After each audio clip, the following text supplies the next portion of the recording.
আরে আশেপাশে কেউ নেই, এখনই জলদি করে কাঁঠালটা কেটে নেই। আরে ওখানে রিমা কি করছে যাই দেখি তো। আরে এখনই কাঁঠালটা খাবো।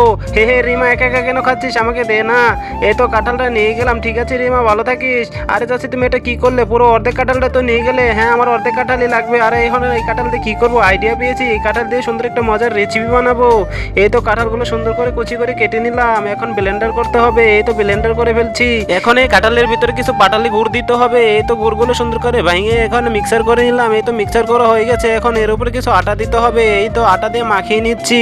তারপরে সুন্দর করে কিছু নারকেল কুচি করে কেটে নিতে হবে, তারপর কিশমিশ দিয়ে নারকেলগুলো ভেজে নিতে হবে, তারপরে এই কাঁঠালের ভিতরে সুন্দর করে মাখিয়ে নিতে হবে। এই দেখো আমি কিভাবে মাখাচ্ছি। তারপরে কড়াইয়ের ভিতরে পাত্রটা দিয়ে এর ভিতরে এই কাঁঠাল মাখাগুলো দিয়ে সুন্দর করে ঢেকে দিতে হবে, তারপর কিছুক্ষণ অপেক্ষা করতে হবে। আরে মনে হয় হয়ে গেছে, যাই দেখি তো। ওয়াও কি সুন্দর ঘেরান বের হয়েছে। আরে রিমা একা একা কেন খাবি, আমাকে দে না। আরে চাচা তুমি আবার এসেছো।